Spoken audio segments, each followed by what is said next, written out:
Appreciate you giving us an hour of your time. I want to start by addressing the elephant in the room, sir. A lot of people did not think it was appropriate for you to be here today.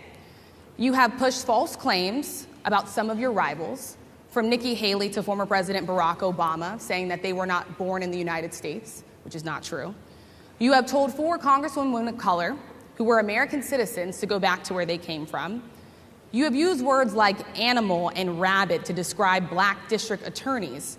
You've attacked black journalists, calling them a loser, saying the questions that they ask are, quote, stupid and racist. You've had dinner with a white supremacist at your Mar-a-Lago resort. So my question, sir, now that you are asking black supporters to vote for you, why should black voters trust you after you have used language like that? Well, first of all, I don't think I've ever been asked a question in such a horrible manner. First question. You don't even say, hello, how are you? Are you with ABC? Because I think they're a fake news network, a terrible network. And I think it's disgraceful that I came here in good spirit. I love the black population of this country. I've done so much for the black population of this country. Including employment, including opportunity zones with Senator Tim Scott of South Carolina, which is one of the greatest programs ever for black workers and black entrepreneurs. I've done so much, and and I say this, historically black colleges and universities were out of money, they were stone cold broke, and I saved them, and I gave them long-term financing, and nobody else was doing it. I think it's a very rude introduction. I don't know exactly why you would do something like that. You can't do it with Zoom. Well, where's Zoom? She's going to do it with Zoom, and she's not coming. And then you were half an hour late. Just so we understand, I have too much respect for you to be late. They couldn't get their equipment working, or something was wrong. Mr. President, I would love if you can answer the question on your rhetoric and why you believe that black voters should trust you with another 4 years. I have been the best president for the black population since Abraham Lincoln. That's my answer. Better than President Johnson, who signed the Voting Rights Act? And for you to start off a question and answer period, especially when you're 35 minutes late because you couldn't get your equipment to work, in such a hostile manner, I think it's a disgrace. Let me just ask a follow-up, sir, and then we'll move on to other questions here. Some of your own supporters, including Republicans on Capitol Hill, have labeled Vice President Kamala Harris, who is the first black and Asian American woman to serve as vice president and be on a major party ticket, as a DEI hire. Is that acceptable language to you? And will you tell those Republicans and those supporters to stop it? How do you define DEI? Go ahead. How do you define diversity, equity, inclusion? Okay, yeah, go ahead. Is that what your definition? That is give me a literally definition the words then. Would you give me a definition DEI. of that? Give me a definition of Sir, that. I'm asking you a question, a very direct question. Define it for me, if you would. I just defined it, sir. Do you believe that Vice President Kamala Harris is only on the ticket because she is a black woman? Well, I can say no. I think it's maybe a little bit different. So I've known her a long time indirectly, not directly very much. And she was always of Indian heritage, and she was only promoting Indian heritage. I didn't know she was black until a number of years ago when she happened to turn black, and now she wants to be known as black. So I don't know, is she Indian or is she black? She has always identified as a black woman. She went to a historically black college. I respect either one, but she obviously doesn't, because she was Indian all the way, and then all of a sudden she made a turn, and she became a black person. Just to be clear, sir, do you believe that she is... I think somebody should look into that, too, when you continue in a very hostile, nasty tone. It's a direct question, sir. Do you believe that Vice President Kamala Harris is a DEI hire, as some Republicans have said? I really don't know. I really don't know. Could be. There are some, and there are plenty. I know this lady right over there, Harris, is a fantastic person who just interviewed me at length. And we had a great interview, I think, and I heard you got very good ratings on that interview. You told me it was the longest one of your life, so we had a good discussion. Look, I want to talk about why you're here today. I mean, it is not lost on us how divided we are as a country. And as you were coming today, we really got to see that we were divided along the lines of race, along the lines of gender. And there is this question of, in this moment where we are, why come here? What is your message today? My message is to stop people from invading our country that are taking, frankly, a lot of problems with it. But one of the big problems, and a lot of the journalists in this room I know and I have great respect for, a lot of the journalists in this room are black. I will tell you that coming from the border are millions and millions of people that happen to be taking black jobs. You had the best. What exactly is a black job, sir? A black job is anybody that has a job. That's what it is. Anybody that has a job. All right. And Mr. President, they're taking the employment away from black people. They're coming in, they're invading. It's an invasion of millions of people, probably 15, 16, 17 million people. I have a feeling it's much more than that. And everybody's been seeing what's happened. The first group of people, the black population, is affected most by that. And Kamala is allowing it to happen. She's the border czar. She's the worst border czar in the history of the world. There's never been a border czar like this. She's never even essentially been. She said she was there once, but not the right part of the border. So she was a border czar. She's done a horrible job. These people are coming into our country, and they're taking black jobs and Hispanic jobs, and frankly, they're taking union jobs. Unions are being very badly affected by all of the millions of people that are pouring into our country. And one thing, as we discussed, many of these people are coming in from mental institutions, from prisons, from jails. They're gang members in other countries. Other countries are setting loose their prisoners. They're opening up their prisons and their mental institutions, and they're taking their bad people, drug dealers, gang members, and they're bringing them into the United States. And by the way, their crime rate is going down, and our crime rate is going to be a disaster. Mr. President, I want to get into how you address some of the issues with black communities. And I say that plural because we live in communities of color that are different. We're not all the same. We don't vote the same. We don't think the same. It's not monolithic. So as you come here today, I want to talk about something that bursts. And this is the weight of the inflation on this country right now. The nonprofit Money Management International recently released data from its mid-year analysis that we have found a 52% rise in people who are seeking counseling for being in credit debt. They're paying for food that is sky high on their credit cards, and now they can't pay that off. The credit counseling nonprofit MMI, as I said, is saying now that they've seen surges that they haven't seen since we were in a pandemic of people in financial trouble. Much of that falls on the shoulders of single moms, single black moms, when you look statistically. Yeah. How do you turn it around? What's your plan for the black community when it comes to money? So, first of all, it's very hard to hear you for whatever reason because of the fact that they have bad equipment, because I guess, this woman was unable to get the right equipment. But it's very hard for me to hear you, but I can hear every other word. It's very difficult, actually. But so I don't know if they can fix it or do something with it, but I'll do the best I can with it. The inflation is absolutely destroying our middle class, our working class, virtually every class. Inflation is a disaster in our country.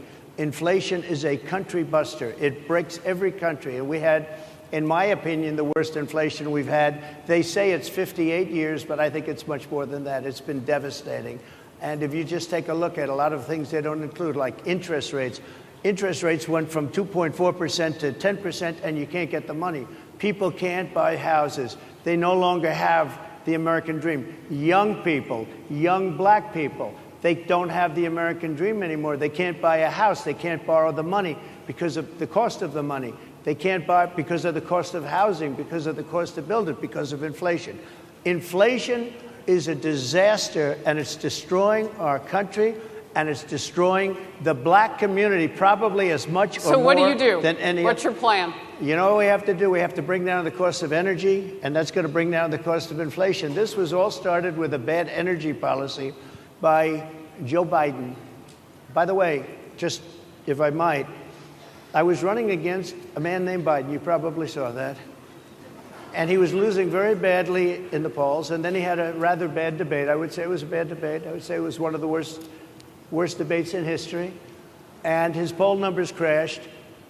And instead of saying, let's keep going and maybe something happens the other way, they said, oh, we're going to replace him. Let's just replace him. That's like you're in a fight, a prize fighter's in a fight. He's not doing well. You say, let's bring in another fighter. So our whole campaign was steered toward him. and now we have to steer it to it. But ultimately, it's the same because they have bad policy.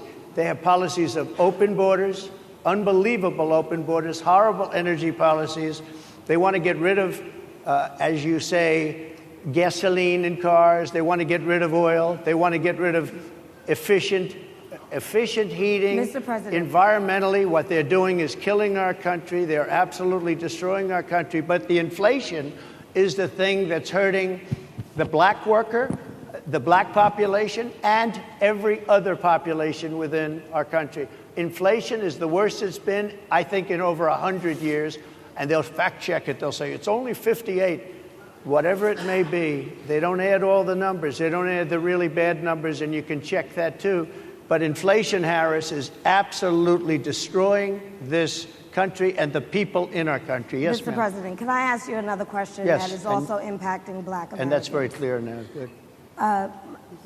I'm sorry? It's very clear. I hear you. Okay.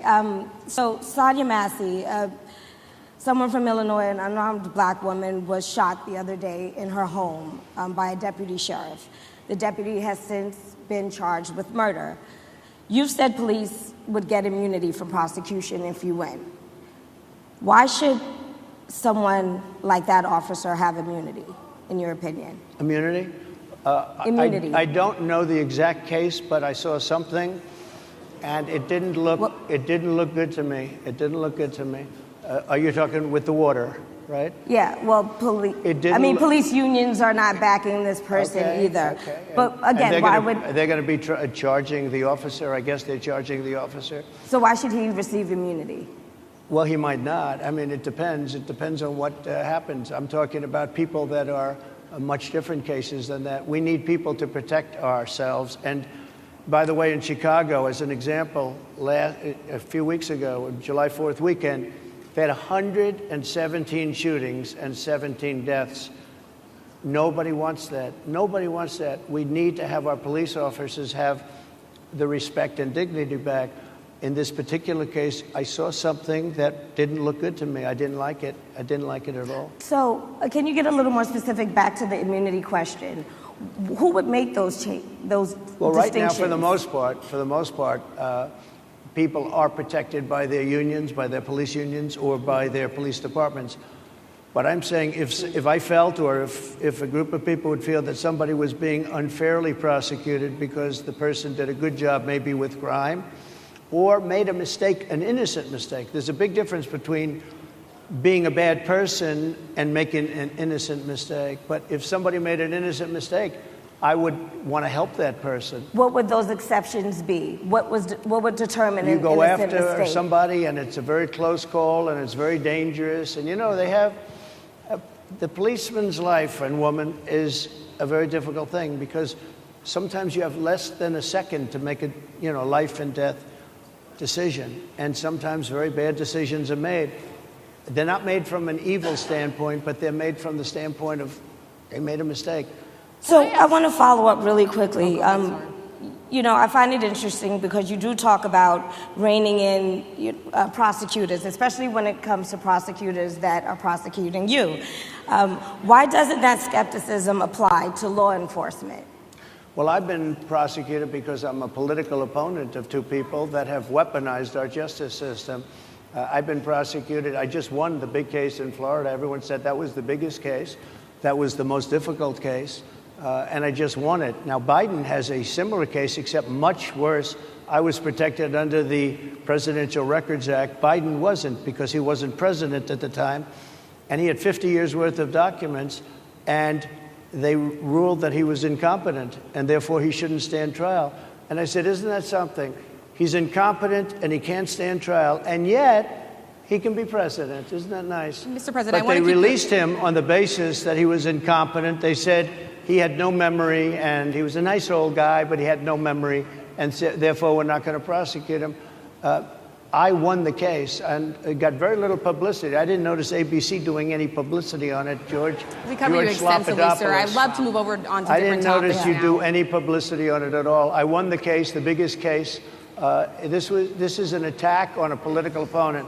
I have another one where Sir, I have if you a don't mind, I'd hostile love judge. to. We have you for a limited time, sir. I'd love to move on to different No, topics. excuse if you. we You're the can. one that held me up at 35 minutes, just so you understand. If we can move on now to the state of the race, sir, I want to get back to the campaign. Senator J.D. Vance is your running mate.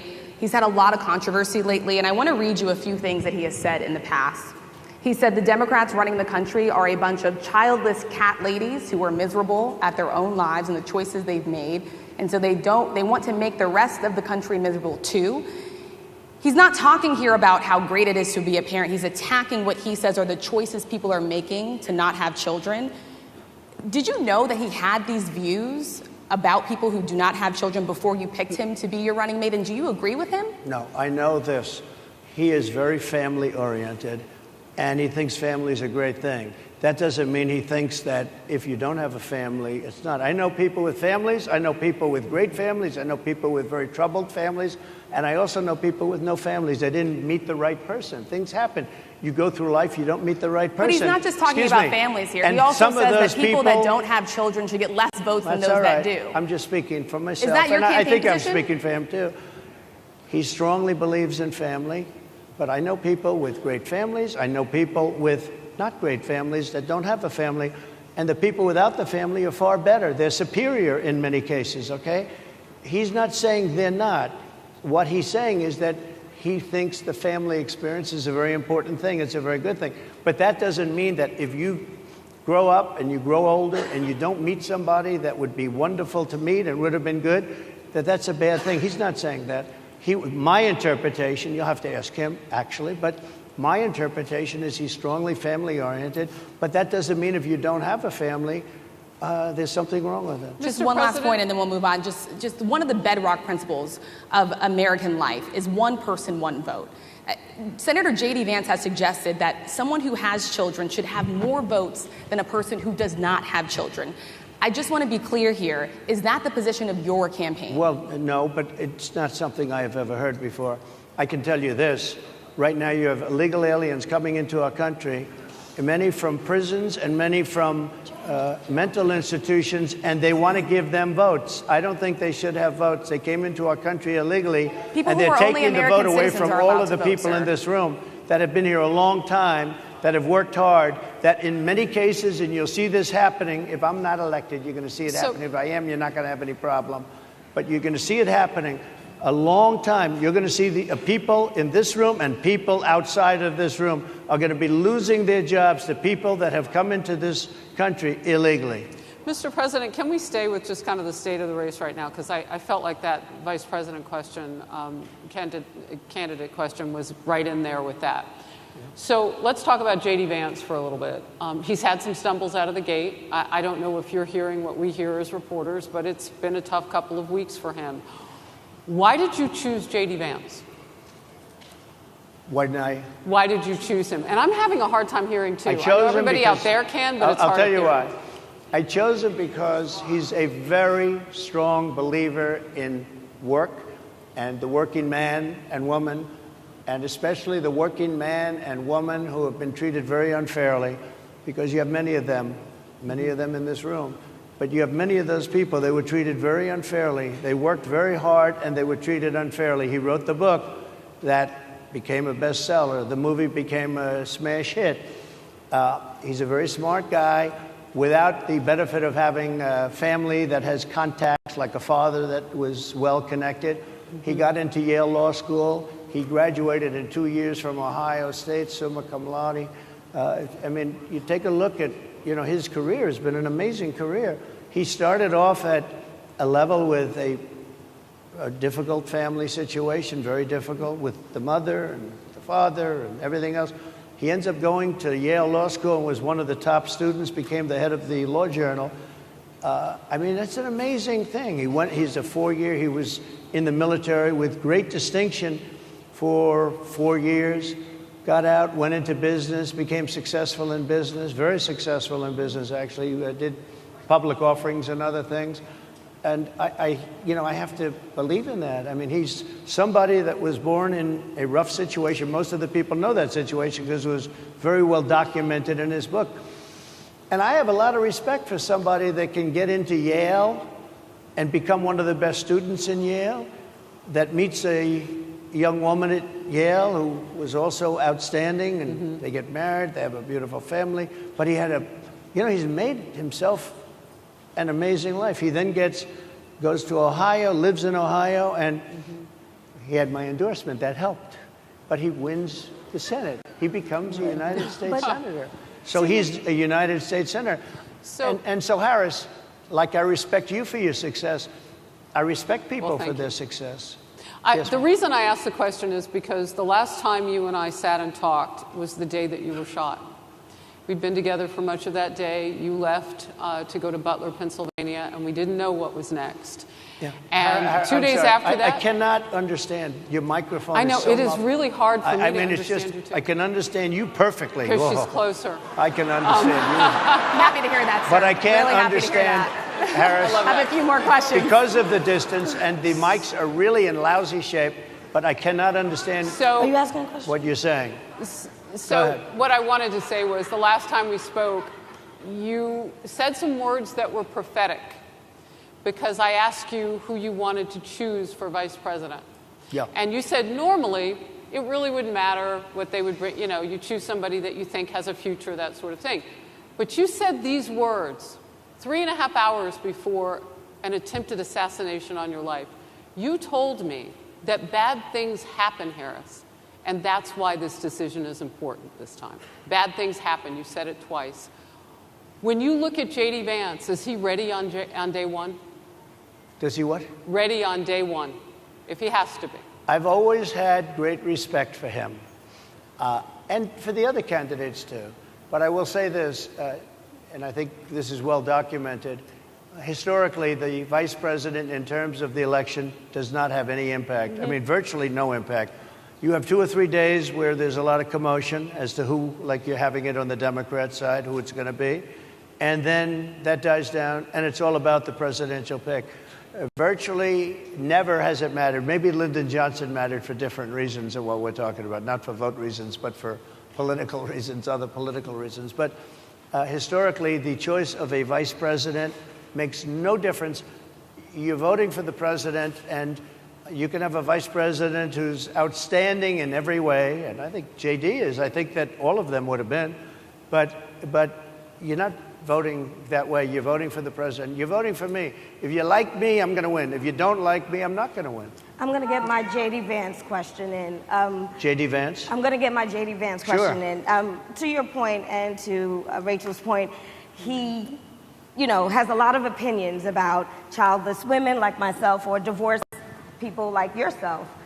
Do you think, my point is here. But at least it was said in a friendly manner. My point is,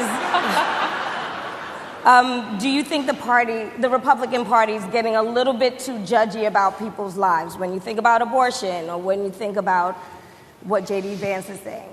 I don't think, look, I think that the Democrat Party is really the one that has the problem. I think they're radical on abortion because they're allowing abortion in the 9th month. They're allowing the death of a baby after the baby is born, based on the governor of Virginia. Based on the governor of Virginia, they're allowing the death of the baby after it's born. They're allowing abortions in the 8th and 9th month. Well, Democrats have denied. I think they're right. And I think the Republican Party is actually much less. I think I've made them much less radical, perhaps, but the Republican Party, what we're doing is bringing it back to the states where everybody wanted it. Democrats, Republicans, liberals, conservatives, everybody wanted abortion brought back. They didn't want Roe v. Wade in the federal government. They wanted it, everybody. But the majority of Americans oppose Roe v. Wade being overturned. They don't know about this. Right now, they're voting. It brought it back to the states. Now, I happen to believe in the 3 exceptions. Ronald Reagan believed with rape, incest, life of the mother. I do. I think most people do. I think most Republicans do also.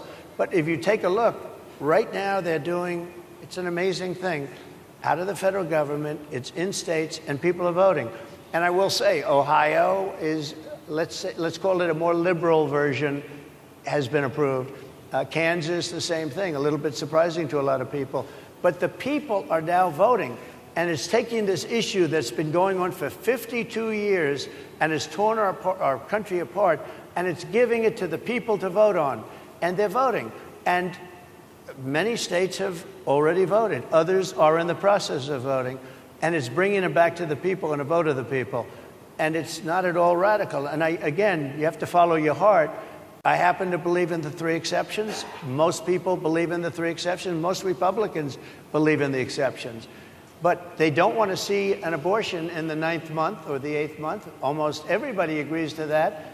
And they certainly don't want to see, in the case of the governor of Virginia, the former governor, I might add, who said, we set the baby aside and then we decide what to do. Meaning, what do? We execute the baby.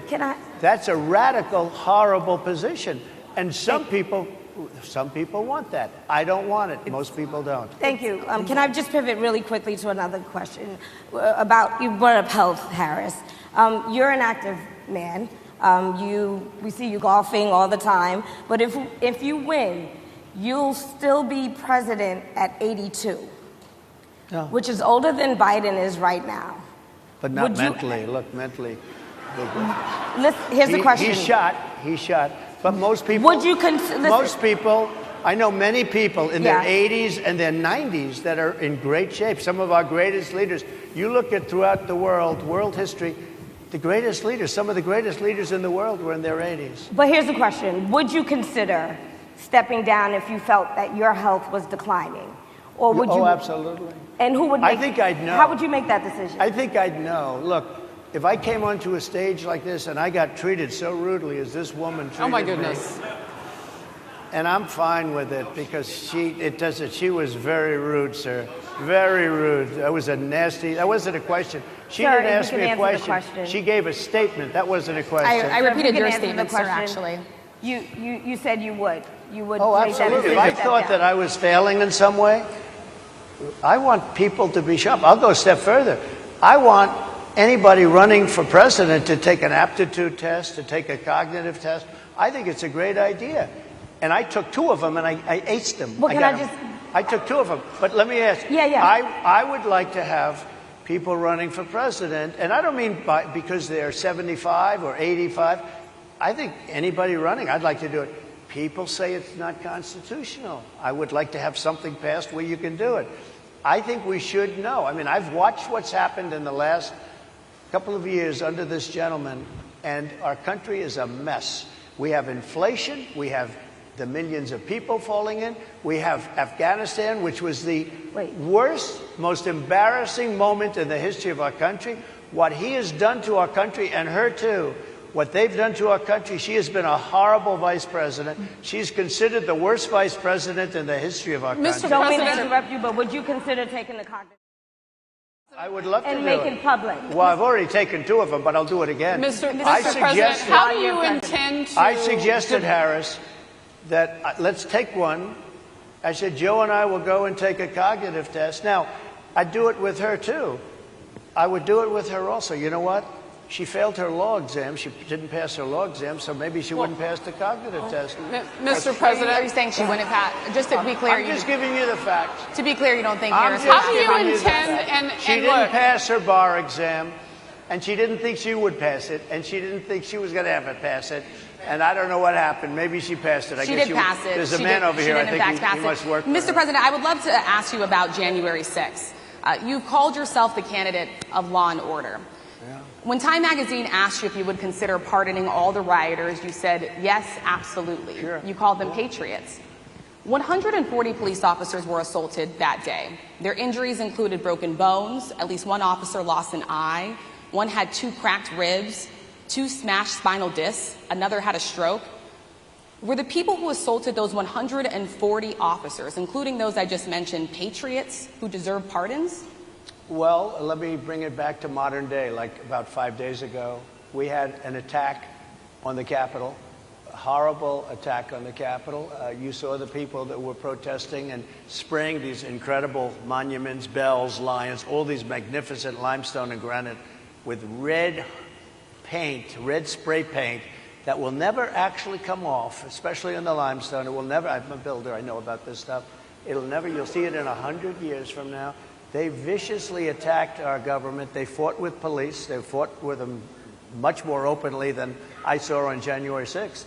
What's going to happen to those people? What's going to happen to the people in Portland that destroyed that city? But, sir, my question is on those. What's going to happen to the people that tried to burn My question is on those rioters who assaulted officers. You have to would you pardon what's those going to people? happen? Oh, absolutely, I would. You would pardon those? If they're innocent, I would pardon them. They've been convicted. And by the way, the Supreme Court just well, they were convicted by a very tough system. How come the people that tried to burn down Minneapolis, how come the people that took over a large percentage of Seattle, how come nothing happened to them? How come the people sir, we're talking about people that were seen beating officers with flagpoles, dragging them down the stairs. They're on video. Have you seen that video, sir? Oh, really? Well, you would pardon those rioters? They shot a young lady in the face who was protesting. They shot her in the face. You know, nobody died that day. You do know that. But people died in Seattle. Nobody died, but people died in Minneapolis. You know people died in Minneapolis. And nothing happens, and nobody ever talks, and nothing happens to those people. But you went after the J6 people with a vengeance. And I'll tell you what about the cops that were, and I'm all for the police, as you know, but what about the police that are ushering everybody into the Capitol? Go in, go in, go in. What about that? Look, nothing is perfect in life. But you have people from Minneapolis, you have people just from 5 days ago in Washington, D.C. They were having fistfights and fighting with the police. They were spraying and destroying. They were desecrating our monuments in Washington, D.C. 5 days ago, and nothing happened to them. And you can't have two systems of justice. That's why they went after me as a political opponent, because they felt they couldn't win without doing that. And we're going to win our cases, and we're going to be vindicated. But I have to spend a lot of time on that, and money. That's what they want. After the election, they won't care. Although in my case, I think they probably will, because the hatred is pretty deep. But I'll tell you, they went after me as a political opponent. That's never happened in our country before, and it sets a terrible, terrible precedent. What do you do on day one if you win? What's your first thing? What do? I close the border. And I do two things, because I can do a lot of things simultaneously. I close the border. We don't want people coming in. We want people to come in, Harris, but they have to be vetted. They have to be checked. They have to come in legally. I want people to come into our country, but they have to be vetted. They have to be checked. So when you say, what do? That, and I drill, baby, drill. I bring energy way down. I bring interest rates down. I bring inflation way down so people can buy bacon again, so people can buy a ham sandwich again, so that people can go to a restaurant and afford it. Because right now, people can't buy food. Your grocery bills are up 40, 50, 60%, right? She's agreeing to me. Oh, she's agreeing. Thank you. I like you very much. Mr. President, I think we are. But it's true. Your grocery bills are up. And then they're mandating that you buy an all-electric car. You know, Elon Musk endorsed me, and he's a friend of mine. He's a good guy. He's a smart guy. But I'm against everybody having an electric car, okay? I'm very much against that. You have to be able to, if you want a hybrid or if you want a gasoline-propelled car. But, you know, we have more liquid gold, gasoline, oil, under our feet than any other country. More than Saudi Arabia, more than Russia, more than any other country. I want to use it. I want to use what we have. I want to bring down prices, bring down costs. And I also have to stop the invasion. And remember, they're taking your jobs. These people coming in are taking your jobs. Project 2025. I think we have to leave it there by the Trump team. All right. So leave it. That is the last word. Thank you so much, Mr. Trump, for coming today and joining us. Well, thank you very much. They've been telling us. Thank you. Thank you, everybody, very much. Great honor. Thank you, Mr. President. Thank you. NEBJ will email about details regarding the conversation with Vice President Kamala Harris in September. Thank you. Thank you very much. Thank you, sir.